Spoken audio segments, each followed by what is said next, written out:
What's up, everybody? My name is Godzi, and welcome back to some more Umineko When They Cry questions arc. We are officially at the big 6-0, guys, the longest series on my channel by fucking far.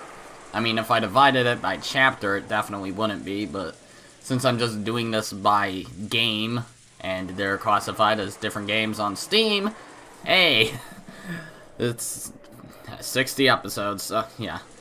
So last episode, Rosa died a lot.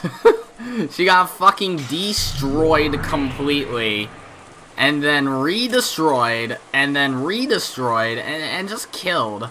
Just absolutely fucking destroyed. She died, and she's dead, and Maria has gone totally fucking batshit crazy, but when is she not? Go figure. She just goes straight from ooh to kee in one episode. This time it actually makes sense, so whatever.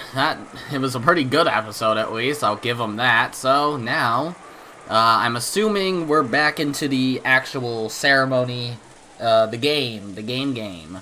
So, Battler here is talking, so let us get into it. Whoa, that last thunder was loud. Must have been pretty close, right? Looks like it. No matter how old you get, thunder still makes you jump. That's just loud noises. Batler was looking at the dark night through a crack in the curtains. Every once in a while, a pale white lightning bolt would shine, and he seemed to be enjoying it. I like thunder too.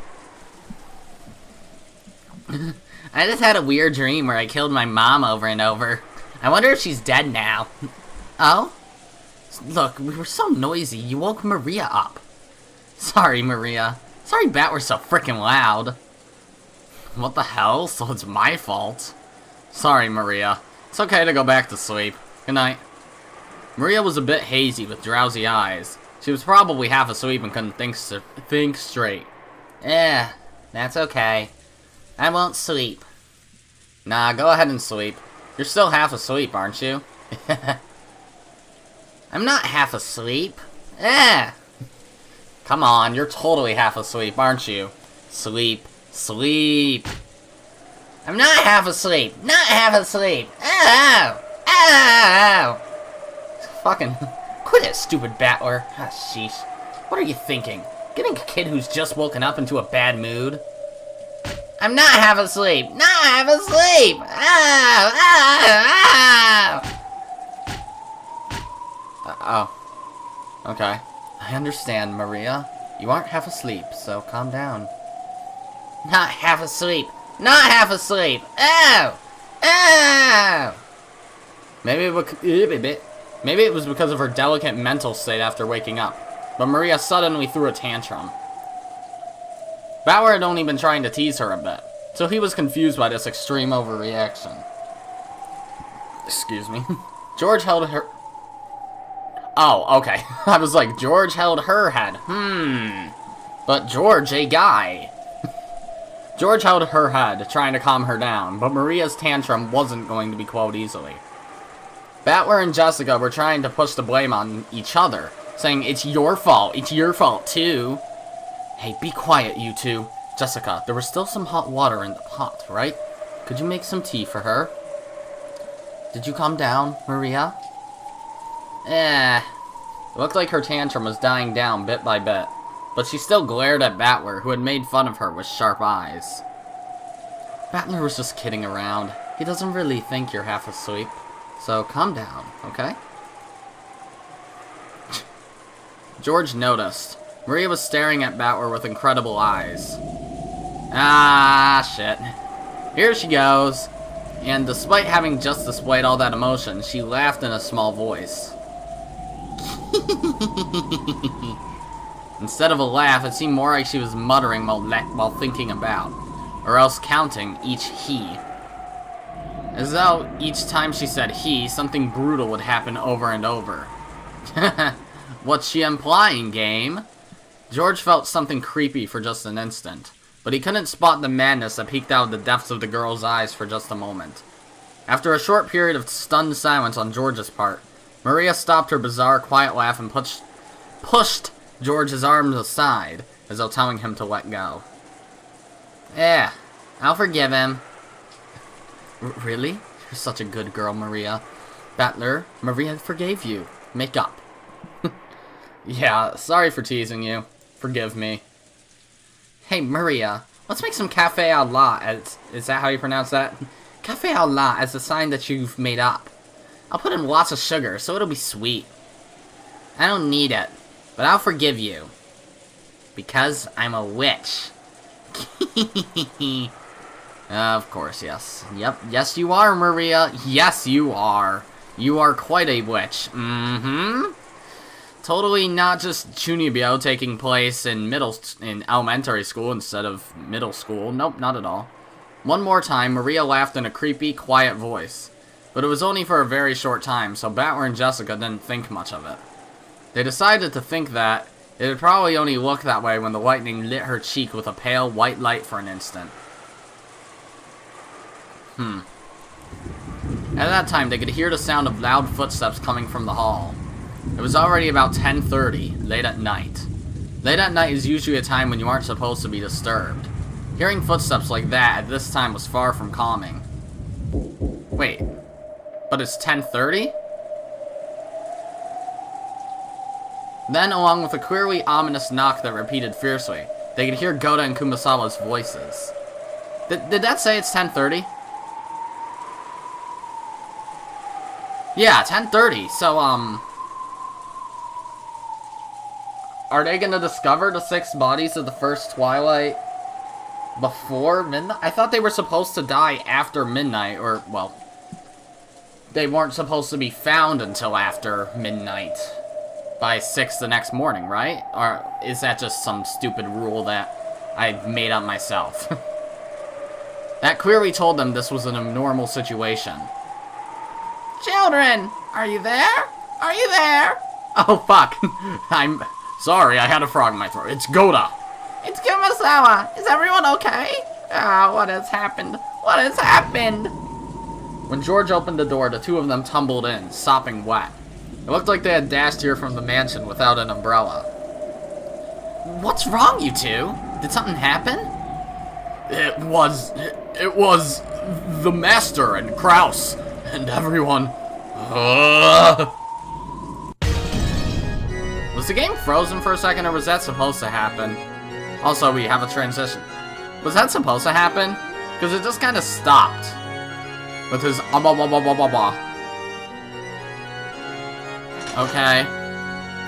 A little after 10:30, 10:32, and the music just straight up cut to this. The fuck? It just happened. Also, why does Gohda never truly look worried? He looks like he's, like, half smiling every time he's just like, guys, something happened! It was a pitch-black room. There were no windows, and with the weak light bulb, one could just barely make out the state of things around them. It appeared to be an old, forgotten underground storage room, with some kind of dusty furniture haphazardly thrown into it. The fuck? However, even with just a little light, one could at least make out that it probably wasn't a storage room. After all, that room was sealed off with iron bars. Oh, is this where Gaap brought, like, Kraus, Kyrie, Cannon, Shannon, and... who was here? Oh yeah, Nando. Ah! Yeah, I was right. Where is this? I don't know. Could this be underneath the mansion? Has there always been a room like this, directly underneath the dining hall? They had dropped into what had appeared to be a pit, falling into this room. Therefore, it was natural to assume that this room was directly under the dining hall. X doubt. However, not even Kraus could bring himself to believe that there were pitfalls rigged in his beloved dining hall, where he had enjoyed his meals for years, and that this dungeon-like room lay directly beneath it. Yeah, really. But the ceiling above was of crude stone craftsmanship, and they couldn't understand how they could have fallen from somewhere up there. This is probably near where the gold is stored, isn't it? Because these walls kind of look similar to the walls of that staircase, right? Did I already read this line? I don't know if I did. But the ceiling above was of crude stone craftsmanship, and they couldn't understand how they could have fallen from somewhere up there. No, all 5 people who had been dropped here thought the same thing. Although they'd had the sensation of falling into a pit, There was no way there could be pitfalls in the dining room, nor could this dungeon-like place be directly under it. But the truth was that they actually had fallen into this place and were locked in, so they were confused. Speaking of confused, I remember last episode, I'm just gonna go here to discuss this. Last episode, they said something about the first Twilight of the first game regarding the victims of the first Twilight and how they were killed with their faces completely smashed, right? So, I was thinking that might put my Shannon theory dead in the water. I'm still not saying that. It might. I don't think it did, but on the off chance that it did, there's quite a suspect, if I'm honest. I think Kraus and Natsuhi are very suspicious for the first game now. Because, well, if Shannon can fake her death, Kraus definitely could have also, if it's possible to fake your death with half your face destroyed. Either way, especially given the Kinzo theory, if Kinzo is actually dead at the beginning of all the games, I know he did show up for this one at some point, but don't believe, I'm not taking anything without some salt, you know? Take everything with a fucking quarter of a grain of salt. And then just also dissolve the salt so it's even smaller, so yeah, anything could be the answer at this point. For all I fucking know, no one could have died in the first game until the last second and someone like fucking cannon snapped and shot all of them.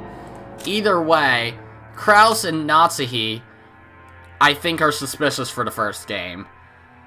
Kraus faking his death would obviously make it so scenarios like the second Twilight, the fifth Twilight, and the 6th, 7th, and 8th Twilights, I think Genji and Nanjo were the other way around, but yeah, faking their deaths definitely makes it so that's possible. But then at the last second, Kraus might have betrayed Natsuhi and shot her, and Natsuhi obviously could have helped with the first Twilight and acted as like the accomplice. Plus, she quote-unquote went to see Kinzo during then. And if Kinzo was dead the entire time, then, maybe you was doing a lie. And at that point, it would make the receipt not matter at all. It would not matter, because how did Kinzo get out of the room? He was never in the room. Dun dun dun dun. Yeah. So that's basically my only theory for that. However, it could just be any of these four, too. Like, literally any of them could have done it. Basically, I'm still sticking by Shannon as being the most likely narrative-wise. But then Kraus and Natsuhi are the most likely if the Kinzo theory turns out to be true. And Kinzo was dead all along. But then, if it's impossible for people whose faces were only half smashed to actually commit murder, to actually have faked their deaths, then it was one of these four, or possibly even both Kyrie and Rudolph, or Rosa, which I still think Rosa and Gohda could have committed them together, which I still think is the answer to the second episode, the second chapter. As for the third, I'm still fairly sure it was Eva, George, and Hideyoshi, but whatever. That's just all I wanted to discuss there. I fell. It is lucky that no one was hurt after falling from such a height. Shannon, Cannon, did either of you know about this room? No, we did not know of this room either. Really? Really? We really don't know about a room like this. Despite their age, Kyrie apparently wouldn't have found it odd if they, as servants allowed to wear the one-winged eagle, might know of the mansion's secret tricks. There was a long silence, as if Kraus was evaluating their answer. No, it's probably true that you don't know. After all, this is the Queen Freak Shannon we're talking about. If she knew about this room, she'd probably scrub this place until it was sparkling. The filth of this room is proof that you two don't know of it. More importantly, I think we should worry about what to do next. Exactly. We need to call the police, or rather, administer first aid as soon as possible. Nanjo's words were hollow. If they actually fell, wouldn't they like, such a height onto a stone floor, wouldn't they have more bruises? And isn't, like, the boiler room or the kitchen the basement, or am I being stupid with assuming that, too? No, the boiler room... Is there a basement of the mansion? I don't know if that was ever implied. Because for some reason I feel like they've mentioned before that the boiler room and the kitchen are in the basement, but I definitely don't see why they'd put the kitchen in the basement if they have to use serving carts. So, yeah. Obviously, 6 people had been killed in the dining hall. Everybody had seen the exact moment when they'd been killed, and since half of their heads had been destroyed, anyone could tell that the deaths had been instant with just a single glance. Everyone understood that first aid no longer held any meaning. Thank you, Dr. Nanjo.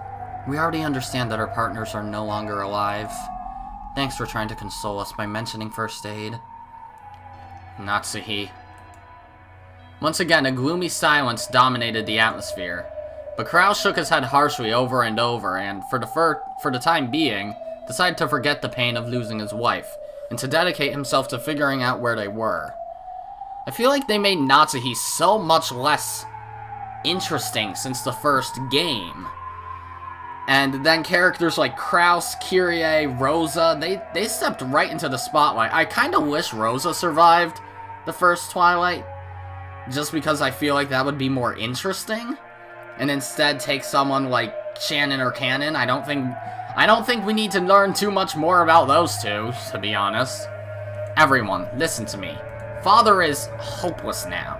We've passed the point of searching for a reason or an explanation that can be expressed in words. Nobody answered. Without any kind of discussion or mercy, 6 people had been killed in an instant. And Kinzo had even been so bold as to proclaim that we'd become sacrifices for a ceremony involving 13 murders.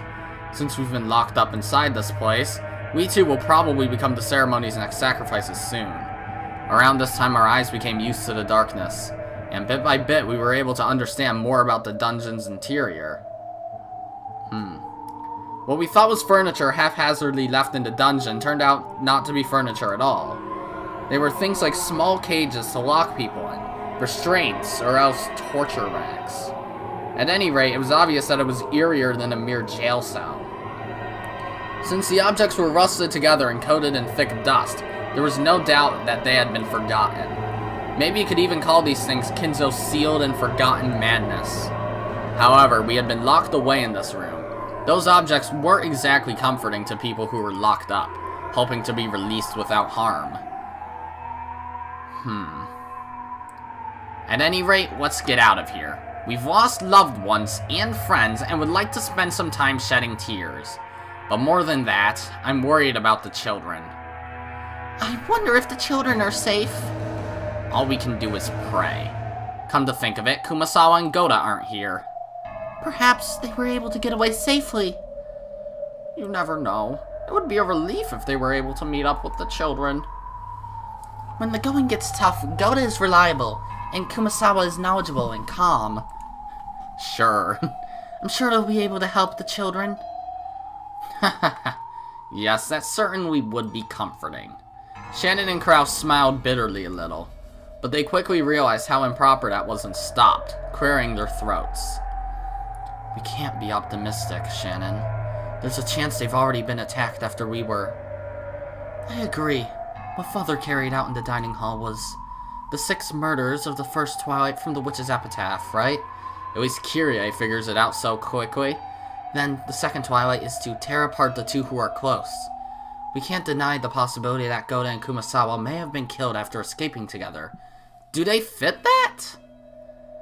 Like, the only people alive who, as far as I know, would fit that bill are Kraus and Jessica, Cannon and Jessica, Shannon and George, Kyrie and Batware probably not, but the rest would work. Unless cousins, siblings-in-law, or co-workers also works for that. We can't cling to the optimistic idea that they must have gotten to the guest house and are protecting the children. They got to the guest house, that's for sure.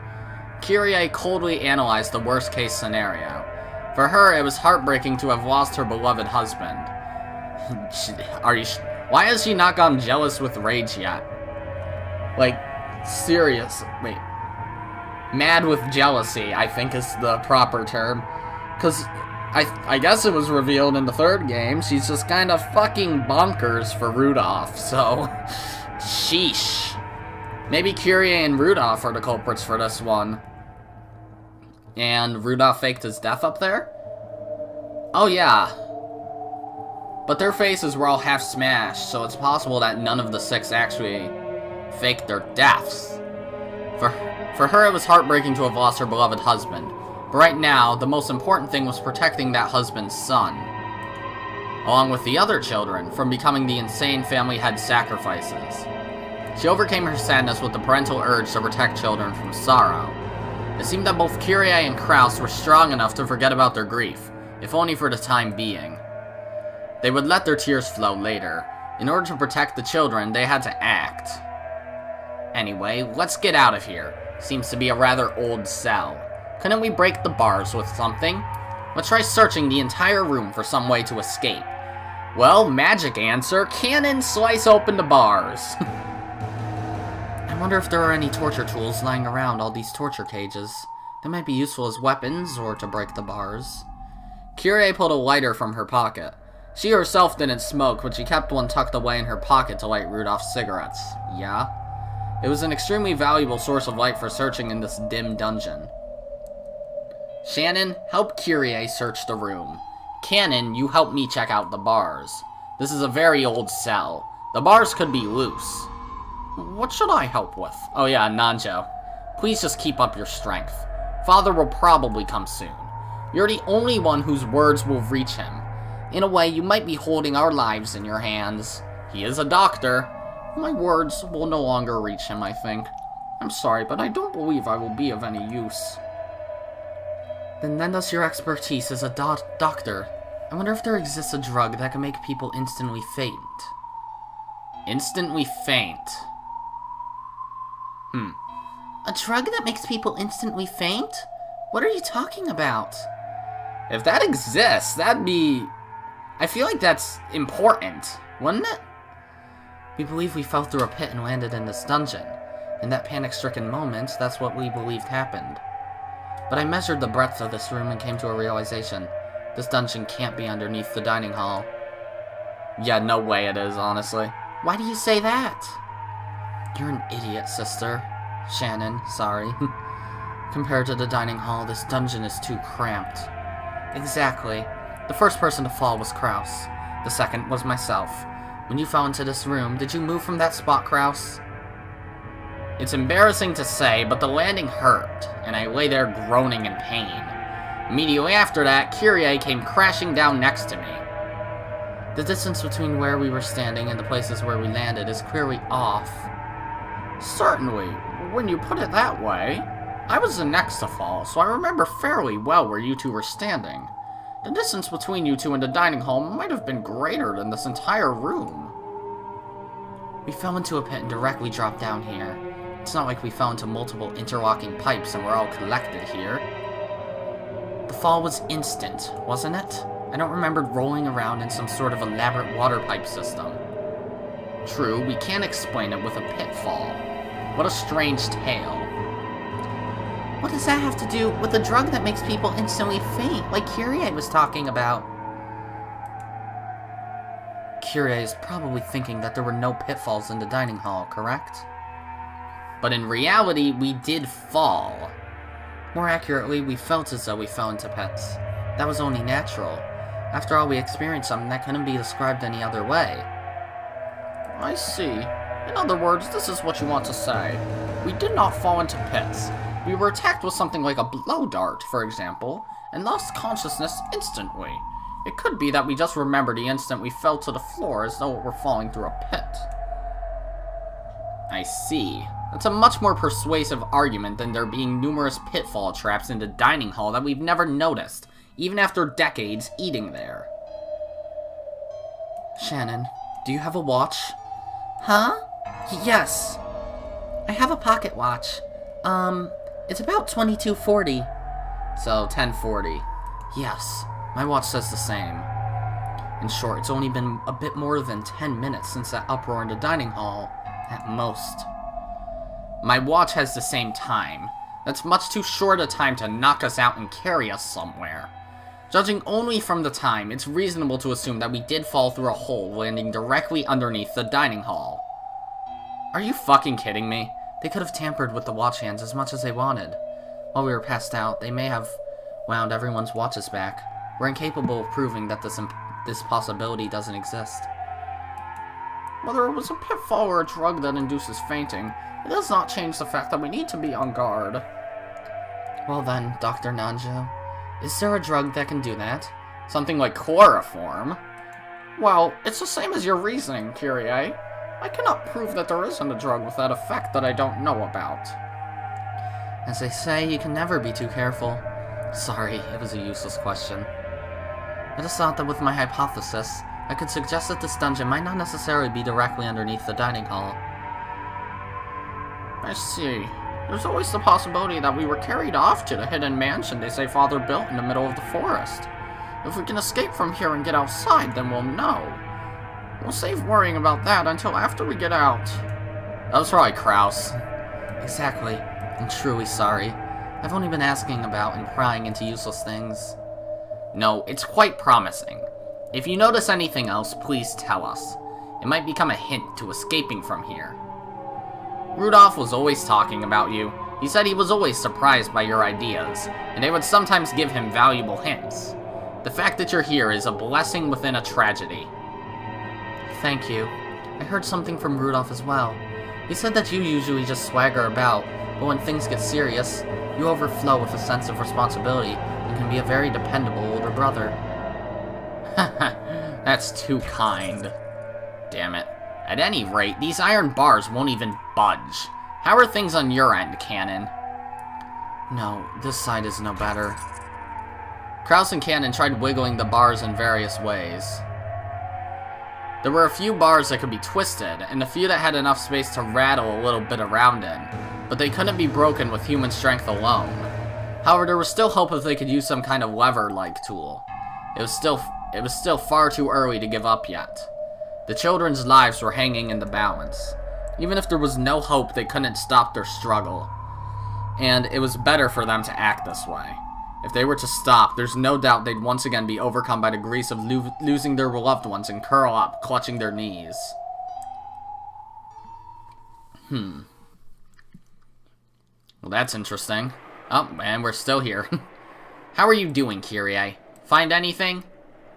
I found some small stones that we could hold on to and hide. Something like this could probably be used as a weapon, though it'd probably be impossible to whittle down those iron bars with them. How about you, Shannon? No, nothing. There's a chair, right there. That's a weapon. This is a phone. Oh, there is a phone. There's also a mirror. And like a bust statue. I doubt it's connected. But we might be able to use the cord as some form of string-based weapon. If we break it, we could take out the metal parts. Kraus, there's a keyhole for opening the bars, right? Yes. It's a pretty large hole. Quite old-fashioned. If we twist some wire into it, we just might be able to pick it. We might be able to use the metal parts of the phone as a substitute for something. This phone will become our weapon. It's just like investing. Our weapon is information. Kraus and Kyrie laughed together at how they hadn't even thought of using the phone as a means of communication. What are you doing, Shannon? I just wondered if maybe the phone was working. You dummy. Shannon, you dummy. Huh?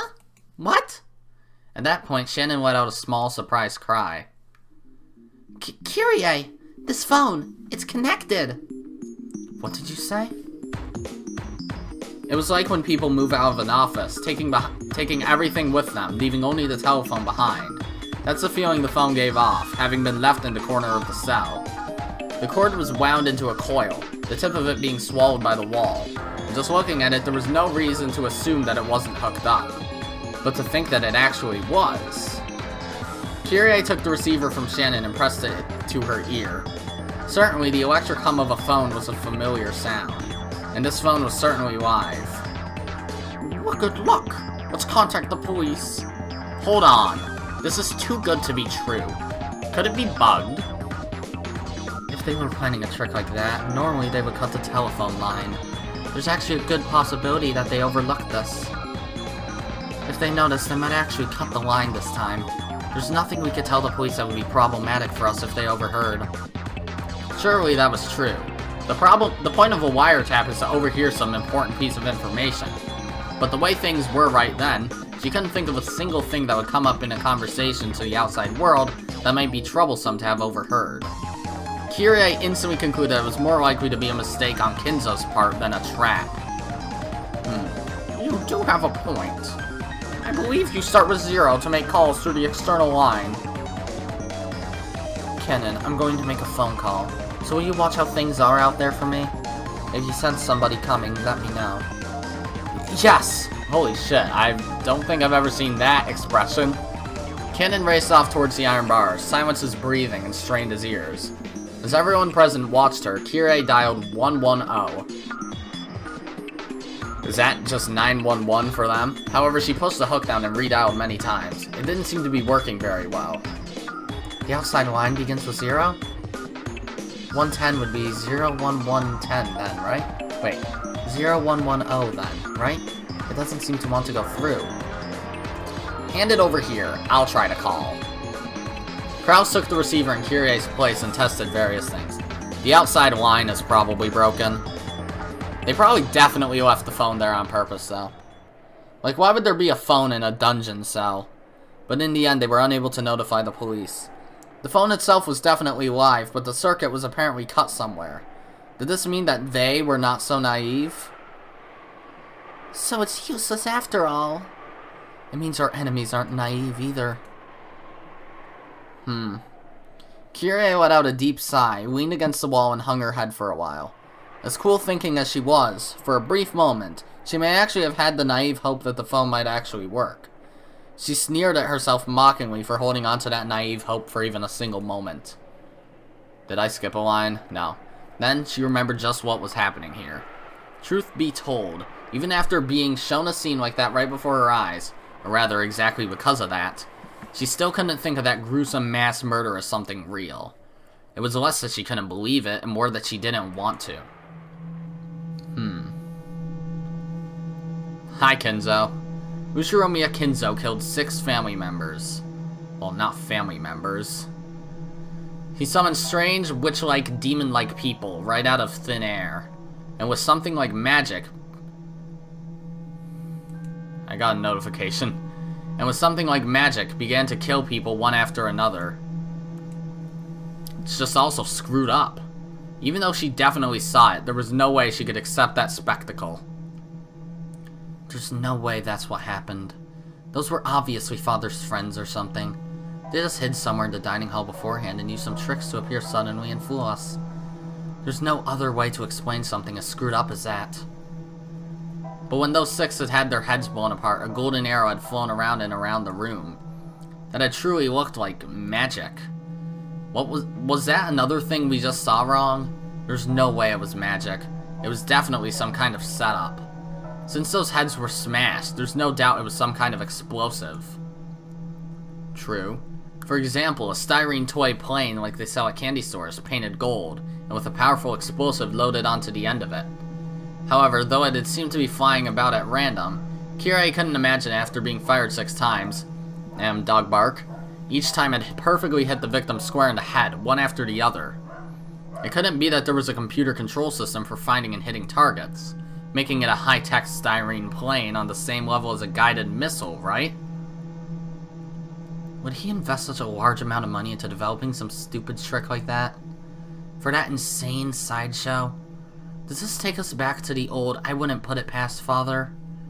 A number of mysterious people appeared out of thin air. 6 people had their heads demolished by a mysterious golden flying object, and the 5 of us were locked away in a mysterious dungeon by a mysterious set of pitfalls, or else put to sleep by some fainting poison dart. The family conference started a bit after 2200. It's only been a bit more than 30 minutes since then. Most likely, even though I witnessed it myself, that event took place in such a short period of time, so I still can't understand it, and I still can't come to grips with it. For argument's sake, Even if we did get a hold of the police, it would probably be impossible for anybody to accurately explain what we saw. Even though I saw it just now, my brain's fried, and I have no confidence in what I saw myself. Kyrie tried her hardest to cheer herself out of her overwhelming confusion, to just hold on to her sanity. Damn it, what's going on here? Damn it! Kraus started to become desperate, hitting the hook multiple times and resetting the dial. Kraus had also been feigning composure, but he was unable to hide his panic. The more he retried the dial, the more the pretense of serenity peeled away. I don't know what's going on anymore. Kyrie couldn't help but pray that the events that had just occurred were a dream. At that time, the look on Kraus's face changed. Oh! I got through! It's ringing! Really, Kraus? I see. How shallow, old man. Since we can't contact the police, the external line has probably been cut, but he failed to sever the internal line. The internal line? Kraus, where did you call? The guest house. I'm calling the room where Jessica and the rest are staying. Huh? Hello? Hello? It's me. You're... Gohda? Is Jessica there? Is she safe? Kraus! I'm so glad you're safe. Yes, Lady Jessica and the other children are here as well, safe and unharmed. Dad! Is it Dad? I'm so glad you're okay. Is Mom okay? Is she there? Kraus choked on his words. Kraus had clearly seen Nazi's head crushed, and had seen her killed right before his eyes. Eventually he was going to have to tell that to Jessica. However, Kraus began to fret over whether he should tell her now or not, and lost his words. But even that was an answer under these circumstances. I don't know about your mother. Let's pray for her safety. For now, I'm just glad you're safe. Yeah, I understand. I'm sorry for asking. Jessica's voice was filled with tears. Kraus was certain now. Jessica and the rest had heard everything, start to finish, after meeting up with Gohda and Kumasawa at the guest house. When they learned that 6 people had been killed, they must have been anxious to rush over to the dining hall. Luckily, he'd been able to call before they'd stormed off towards the mansion. Kraus was relieved at this good timing during such a tragedy. We have Kyrie and Dr. Nanjo, as well as Shannon and Cannon here. We've been locked in a place that's like a dungeon, but don't worry, we'll figure something out. A dungeon? Where? We'll come and save you. Unfortunately, we can't figure out where this is either. We think it may be under the dining hall, but that might not be true. Anyway, Jessica, you must stay where you are.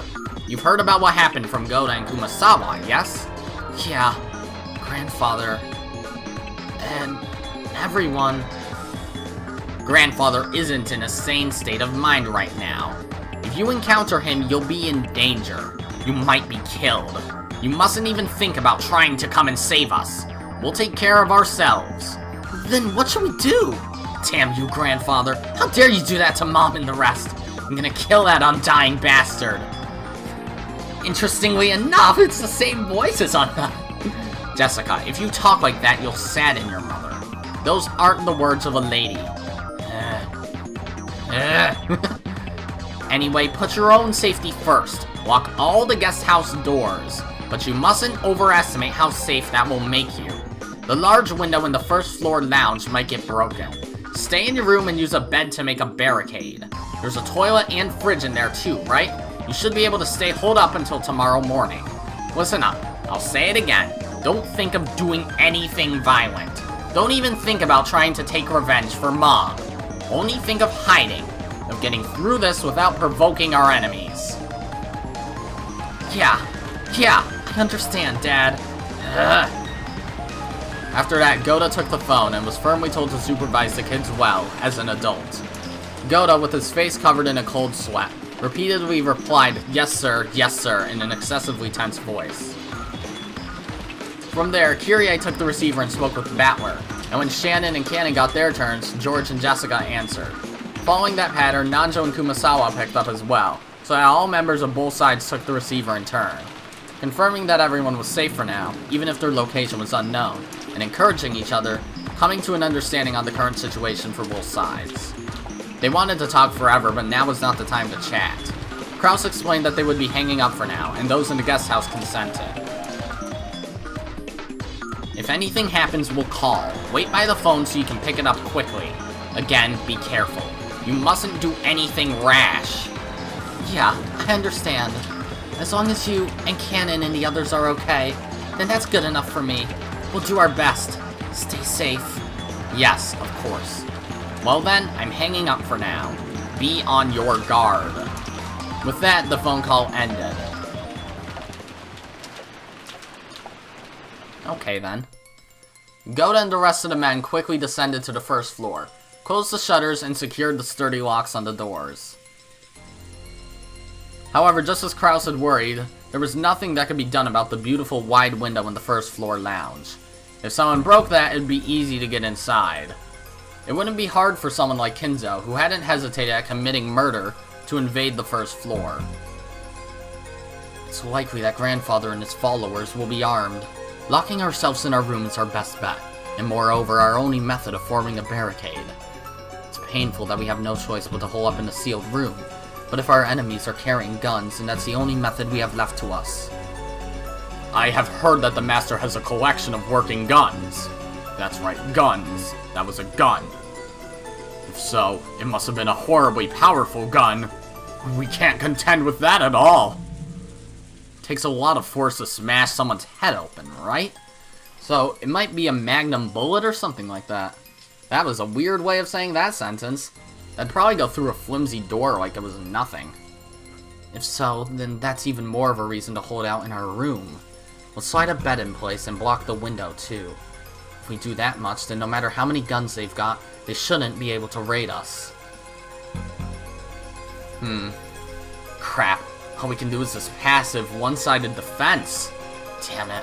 Doing a finishing blow to Dad and even capturing Kyrie. It's gonna cost you, you damn geezer. Impossible. There's no way we can compete with them. Besides, it's not just the Master, he has his underlings too. There might even be more of them. Just what are they? Battler was filled to the brim with the urge to get revenge for Rudolph, and to rush out of here to save Kyrie. But just by looking at how terrified Gohda was, there was no doubt in him that this would be reckless. It's not even midnight of the first day and we're already at this point. It's gotta be hard on you too, right, George? And yet you've got to stay holed up here. Damn it. Of course, I'm torn up about it too. It's not like I can remain calm with both of my parents murdered.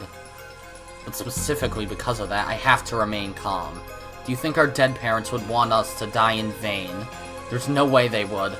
They'd want for at least their children to escape. So I will survive. I will survive! And I'll report this to the police and uncover everything.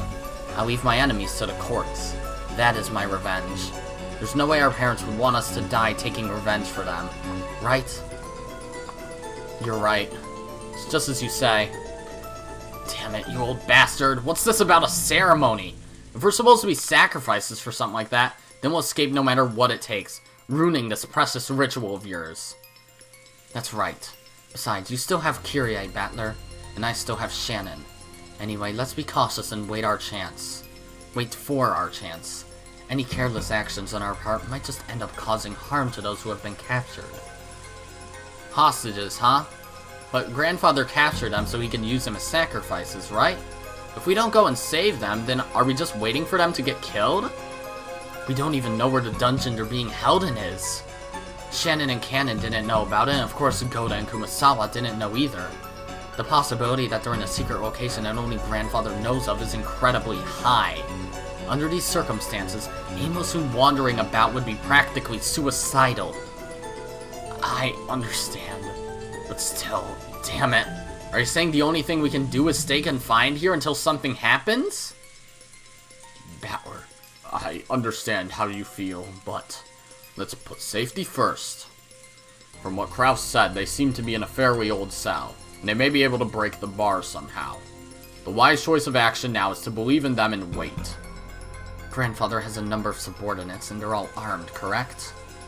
Yes, he does. And they're probably all armed. Gohda had been able to say that Kinzo had comrades with him, but he hadn't been able to mention that they were mostly young women, like witches, who had used strange magic to murder, and then run away. If he had said that, it would have only cast doubt on his sanity. No, not only that, he himself still couldn't understand what he had seen, and was doubting his own sanity. But regardless of sex or appearance, regardless of whether it was done with magic or a gun, the fact that those girls had followed Kinzo's orders, and killed 6 people in an instant, was an unshakable truth. Doubt. If that group came to attack the guest house as well, what would happen? Just closing the doors and windows like this was surely meaningless.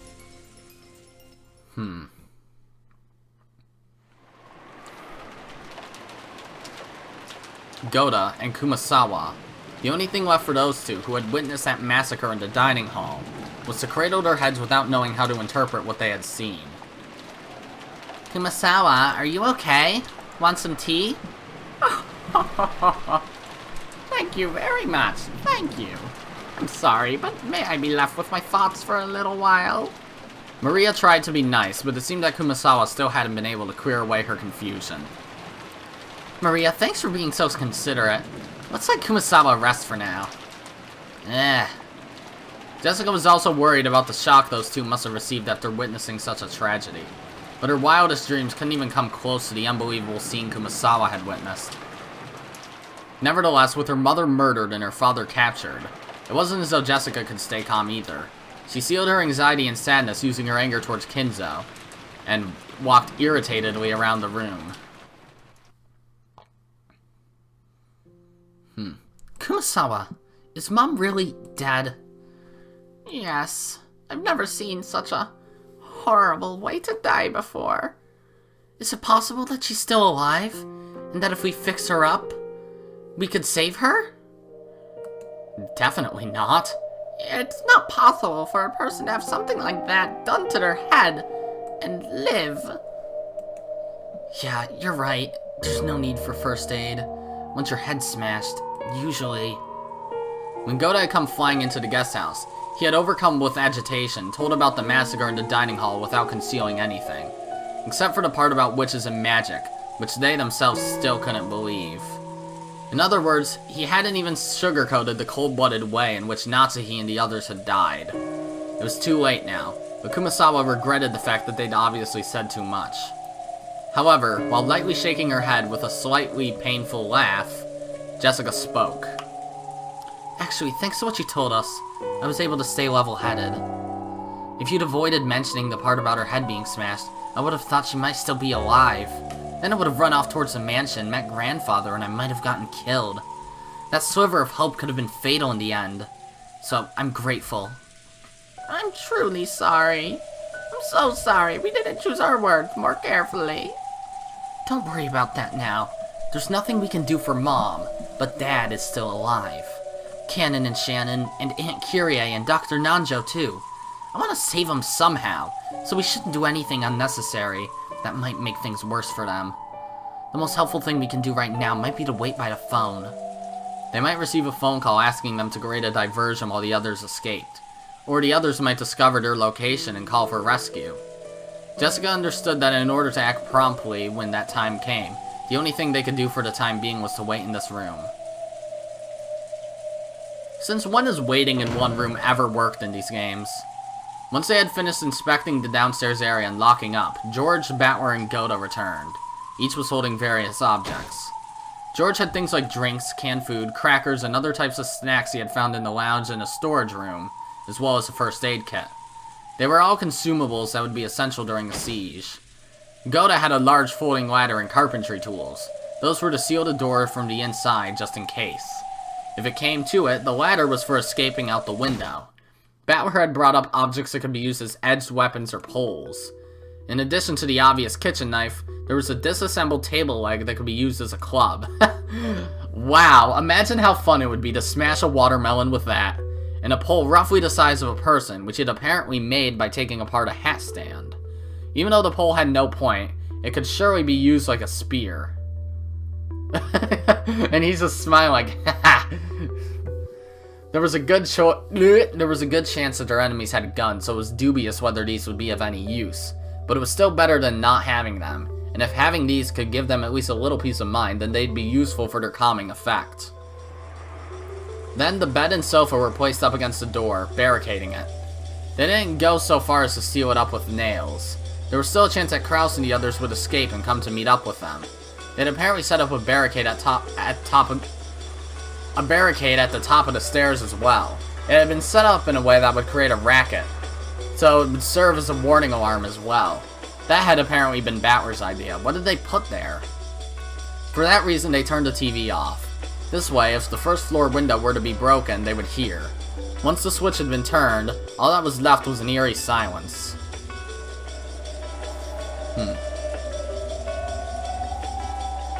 The sound of violent wind and rain. Were they going to have to spend the whole night being crushed by such suspense? The boat would come tomorrow morning.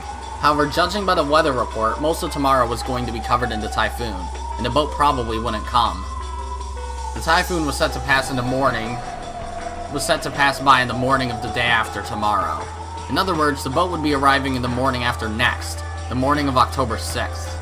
And right now, it was late at night on October 4th. They would have to spend more than 30 hours on this island. When Kinzo turned cold-blooded murderer... With Kinzo turned cold-blooded murderer and his weird companions prowling about. Even with the shutters closed, there would definitely be a little bit of light seeping out. It might let the enemy know that they were hiding here. You don't think they would check the guest house? Batler suggested that it might be best to turn off the lights, but they had already been overwhelmed by a ghastly feeling just from turning the TV off. There wasn't anyone who directly challenged his proposal, but then again, there wasn't a single other person who agreed with it. We can't watch TV? I knew she would be a problem with that. Yeah, sorry, but you'll have to bear with it. We can't just let the sound of the enemy breaking in slip by. Boring. Even though she had been told of her mother's death, Maria alone didn't feel an approaching sense of danger. She just seemed to be upset that the TV had been turned off. Even though she's in such a bizarre situation, can she not share in our sense of danger? Is it because she's so young? To Batler, even this faintly unsettling feeling from such a young girl made him sense that there was something very eerie about Maria. There is.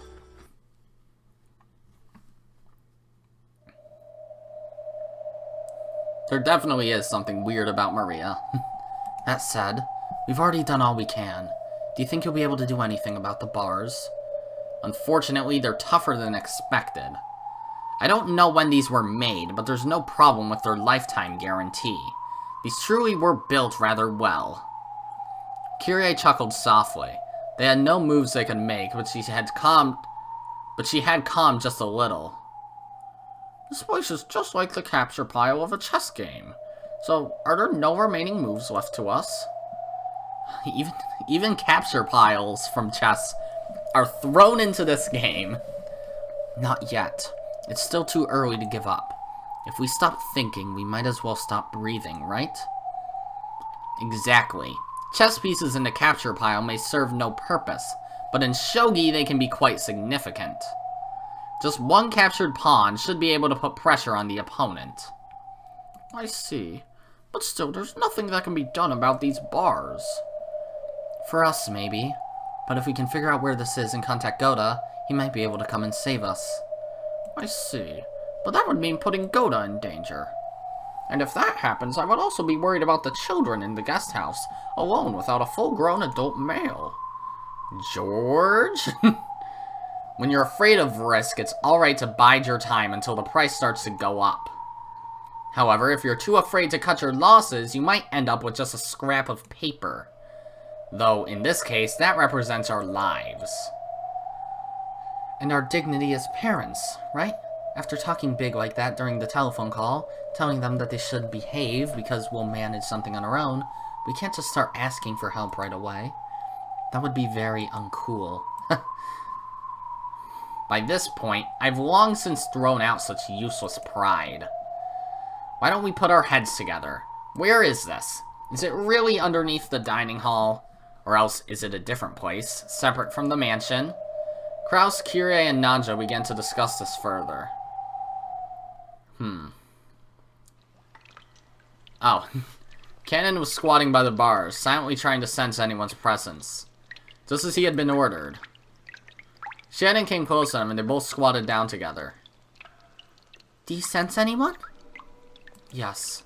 They haven't focused their attention in this direction, but there's somebody relatively close by. Is it human? I think it's the goats. Oh, fuck. Their breathing is rather noisy. Cannon's ability to sense the presence of others was several levels above that of a human. He said that their breathing was noisy, but Krause and the rest couldn't even pick up the slightest hint of it.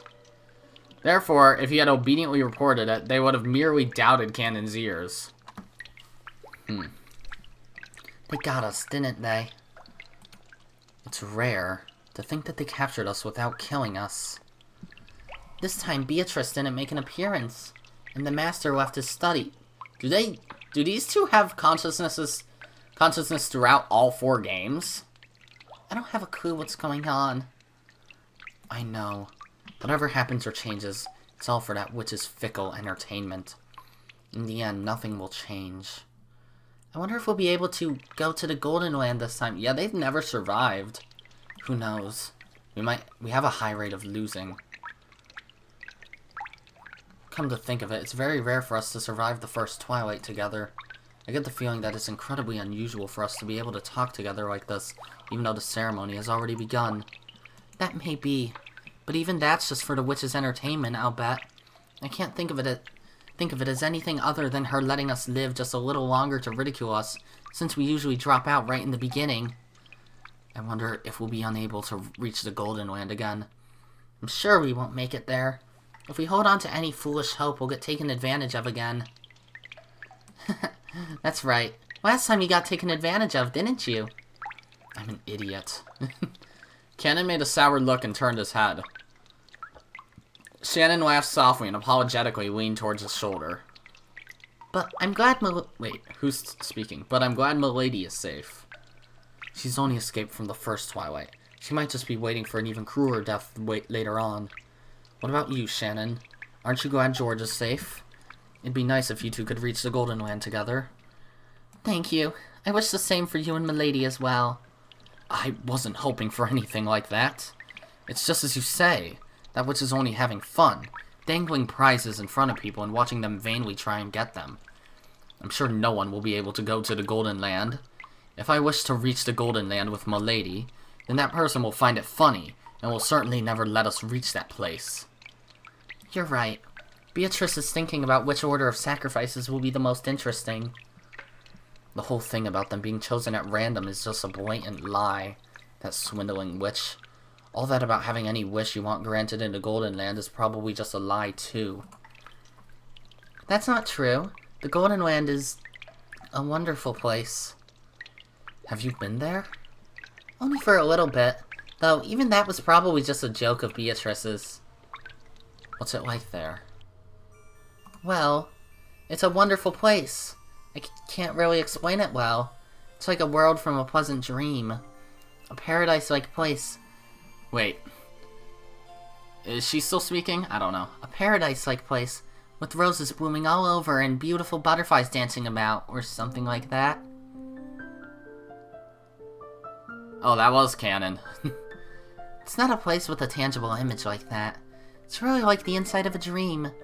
When you're there, it's very gentle, very peaceful, and you're allowed to sleep as long as you want, like when you wake up early on a day off, lying on a futon. Sunlight comes in through the cracks in the curtains, and you think you'll have to wake up soon, but then you realize it's your day off and you can go back to sleep. It's a place where you can feel like that. I think it'd be wasted on me. Waking up on accident, even though it's your day off, is something only you would do, Shannon. So? Well, when I was there, it was very satisfying and very calm. When I returned to this world, even though I had just been there a second ago, I couldn't remember it well. It's like when you can't remember a dream you were just having, but I still remember that it was a very calm and quiet world. That's it? What the heck? That Golden Land she's always bragging about isn't anything great at all. I thought it was a place where all your wishes come true. That's right. It's a place where all your wishes will be granted. Well, maybe that's not quite it. Might be better to say it's a place where you won't wish for anything. For example, Canon, if you were cold and wished you had a jacket, you'd be happy to be given one. But if you were in a warm room to begin with, there wouldn't even be a reason to want a jacket, right? That's what the Golden Land is like. There's no need to even wish for most wishes. It's a world where everything is calm. You could even say it's a place that transcends the concept that having your wishes granted will bring happiness. A world released from everything. It sounds somewhat like a religious world. And there, everything is equal. Anything that can think is equal. There are no humans, furniture, nor witches. There I was equal to everyone. There was no longer any need to feel ashamed that I was furniture. It was honestly a happy world where all humans, and even witches, were equal. I can't really remember it well, but I have the feeling that when I was there, I was equal even to Beatrice, and we were good friends. If that witch is there, it can't be much of a paradise. So, you want to go to that Golden Land with George. How strange. The Golden Land is a utopia where you can be pleased with everything, right? Wouldn't you be content even if George wasn't there? The Golden Land is very calm, peaceful, and everything is equal. But actually, happiness alone is left out. It isn't a happy world? Of course, just by being peaceful, calm, and equal, it's an incredibly happy world. But I guess you could say that it's a world of zero, where you're released from all negative worries. The human world is filled with negatives, so of course a zero world is incredibly happy, but it's still zero. What a luxurious problem to have. It's something like this. When you're nodding off on your quiet holiday morning, if the person you love the most is next to you and holding your hand, then it can become an even greater, more wonderful happiness. Something like that. Sorry, your sister is too dumb to be any good at analogies. In other words, to you, the greatest happiness would be reaching that world together with George. Yes, and surely for you it would be reaching that world together with Milady. We'll be released from our worries in a fair world? It's like some kind of strange religion. I'm more worldly minded. I imagined a world where we would be given some magic medicine and we could be reborn as humans or something more like that. If you go, you'll understand. If Beatrice really is a fickle person, then surely someday she'll let you get a glimpse of it too. If so, then you'll be able to understand my analogy. Shannon's dying and Cannon's surviving. That's what I'm calling right now. Well, I'm not holding my breath. At any rate, it seems like game over for us this time already. I'll hope for another chance. You're right. If we cling to any overambitious hopes, Beatrice will take advantage of us. Might be best to just stop thinking and let fate take care of us. We can just be simple chess pieces. No matter what we think or don't think, we can't escape from the witch's chessboard. Our role is now just to wait and see how we'll be tortured to death. For us, the dream of the Golden Land is too empty. You're right. Sorry. Cannon shrugged his shoulders. Then told Shannon to leave him alone because she was in the way of his duty, distancing himself from her. I cannot read. Realizing her thoughtlessness in bringing up such an inappropriate topic and instead hurting Cannon, Shannon bit her lower lip and stared at the ground. Shannon wouldn't bother him anymore. She went off and crouched down in a corner by herself. At that moment, Cannon perked up. It was like the ears of a cat when it reacts to a strange sound. What's wrong? Shh. Kraus, someone's coming. What? They ended their conversation and strained their ears. For a while, they couldn't hear anything, but eventually they were able to hear the shuffling sounds of a large group of people walking. So they've come. Time to pay the piper, or perhaps this is our first and last chance. I shall talk to Kinzo. I will try to somehow find out where this place is. We're counting on you. During the last phone call, Kira had asked what the time over at the guest house was. By doing that, Kira had learned that it was the same as her watch. Oh, thank God you did that. And she had learned that their watches hadn't been set back. It wasn't just the clocks on the walls in the guest house. Several people's watches, including George's and Gohda's, had matched. If that was the case, then it had only been a few minutes between the time of the massacre in the dining hall and the time they had been transported to the dungeon. Not enough time had passed for them to be knocked out and carried away. Then were those really pitfalls, meaning that this was the area directly under the dining hall? All that they could do was pray that Nancho could find out where this was. They're coming. There's probably 4 people. the master, and 3 of those who appeared in the dining hall. That's enough. You come back here as well. We'll deal with the rest. Shannon, sorry, but can I have you sit by the phone? Hide it with your skirt. Yes! Oh, I did not mean to right click. The shuffling came close, and there was the sound of a large door being opened in the hallway. The light they were apparently carrying illuminated the hall, stroking the walls with sharp, razor-like shadows. And then, the light from the lantern they held illuminated the prisoners through the bars. The bar's sharp shadows divided them up lengthwise. There were 4 silhouettes. It was Kinzo, Ronove, Virgilia, and Gaap. Go figure it is.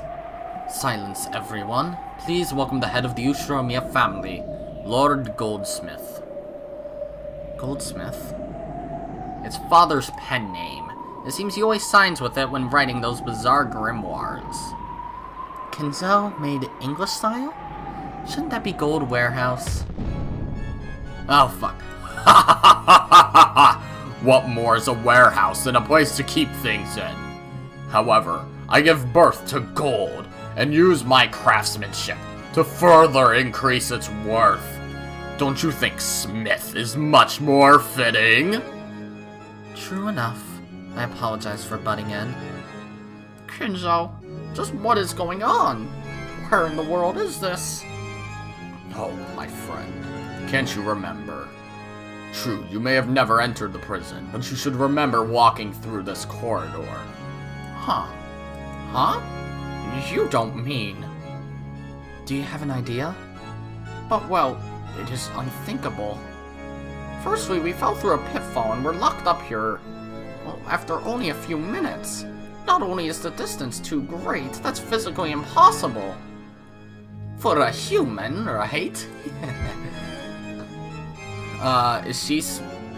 Who's talking? Kraus? Father, is this the mansion? To think that the mansion had a basement like this. Okay, I was right. Kraus. Wasn't there a place whose existence you all whispered of, and which you followed after me several times trying to find? This is that place. No, to be correct, this is its basement. Ha ha! So it is in Kuadorian. Could this place be the basement of Kuadorian? A splendid observation. This is indeed the basement of Kuadorian. Christ. Kuadorian. You don't mean Father's rumored hidden mansion? It really exists? This mansion was constructed for the sole use of my beloved witch, Beatrice. It's truly a shame that I cannot guide you to the above-ground sections, as it is such a beautiful and elegant mansion. How lovely. Just the 2 of them alone in a mansion with a prison like this. I guess Father's tastes are a bit more than I can stomach. Kyrie, perhaps it would be wiser to refrain from such rude comments. But I agree. If a mansion I was given had this kind of dungeon in it, that'd shake me out of even a century-long love, and I'd take anything of value and run. Oh my, so you don't have an interest in this kind of thing? And here I was thinking you went head over heels for it. I'm getting a strange sense of deja vu. Of course I go head over heels. Like if to get a collar or something for a birthday present. But only if he's hot. I feel like that's her catchphrase. Silence. Perhaps you could use a gag more than a collar right now. Oh, you have an interest in that too? You sure aren't picky, Leah. Don't just go around shortening people's names on your own. Enough, you noisy women. Are you telling me you'd like to be locked up in the same cell? I apologize, Master. This old body of mine would not be able to stand such a cold prison. Virgilia quickly apologized, but Gaap and Ronove merely laughed together. It was like they thought they alone couldn't be imprisoned. Or else, that even if someone tried to imprison them, it'd be pointless. A prison is a place from which the captured cannot escape. That implies a strong will and love to not let them go for a lifetime. It's not even worse speaking of love to a woman you could give up on if she ran away. A woman who makes you so insane that you don't want to let her escape to the point of binding her in chains. because she was worthy of that. She was a love worth sacrificing my life for. I will not ask you to understand. No one can bind me. I will not be bound. I don't want to be loved. I want to love. I feel the same as Goldsmith. That's why I understand the madness of your love. Love and madness are two sides of the same coin, or so they say. How bothersome. She'd know. But learning where we are so easily was a big step. We'll ask the details later, but it seems you know about this place, right, Dr. Nanjo? Yes. If that hallway is the underground passage beneath Kuwadorian, then if we go straight down it, it will become a long tunnel. And if we stay on that, we should be able to return to the mansion. Then if we could just do something about these bars, we could go home. Father, what are you planning to do with us? As I have already declared, you will become sacrifices for the later twilights. There are conveniently 5 people here. Exactly enough hostages for the 5 gougings. I see. Then it's time for us to pay the piper. Eventually. That's not why I've come to visit you this time, so relax. Besides, I believe I have said it already. If one of my grandchildren is deemed suitable to inherit everything from me, then the ceremony will be called off. In other words, your lives will be spared. What are you planning to do to the children? I shall give them a test to see if they are suitable to be the successor or not. If even one of them can surprise me, I'll call the ceremony off. And if there isn't anyone suitable, what are you planning on doing with the children? There's no need to worry about that. After all, you all will be sacrificed first. How could anything that happens after that concern you? Entrust your fates to your own children. Your children, the embodiment of what you've born, taught, and raised. They should be the most suitable ones for you to entrust with your fate. Don't look so worried, Kraus. Believe in the daughter that you brag is worth 10 billion yen. Exactly. Children are the embodiment of their parents. It's fitting that we put our fates in their hands. That applies even to you, Father, right? This girl has guts. What a waste on Rudolph. Kyrie, it would be best not to aggravate him too much. I agree. Let's bear with it for now. That's right. After all, we're just fish on the chopping board. There's nothing we can do now. Though you can insult me with such vigor, I don't dislike that kind of woman, see? Beatrice was like that too in the beginning. Master, perhaps we should get back to the main topic. We've been off track for a while now. Ah, yes, there was that. Sorry, my friend. Well then, back to the main event. For that, I've prepared a phone. Shannon, how clever of you.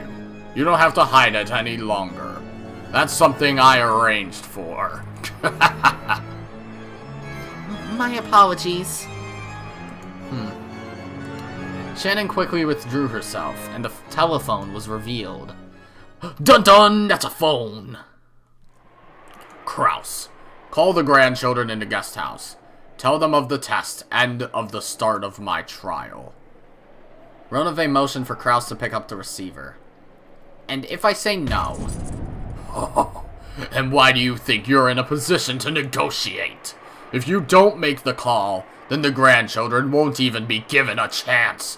The Ushiromiyas family will end here, and I'll sacrifice you all right away. You'd be lucky to become sacrifices right away. Don't you think it'd be more painful to watch the children get sacrificed first before your very eyes? Gaap. The master is the one who decides the sacrifice order. Don't say things on your own. Leah, you just tried to shorten my name, didn't you? Fucking good luck with that. I did not. And I told you not to shorten other people's names on your own. Women truly are noisy.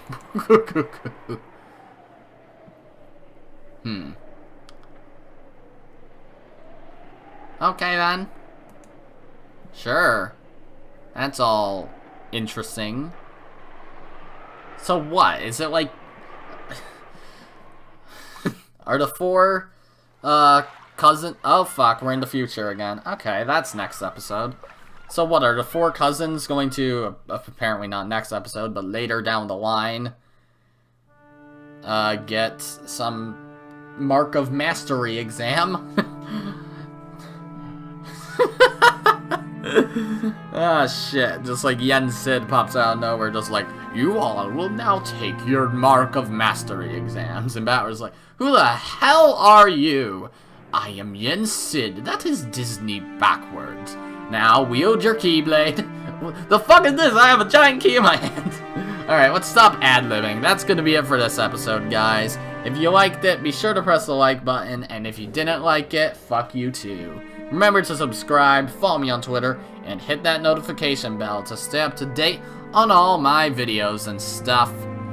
And as always, my name is Godzi, and I'll see you all next time. Goodbye!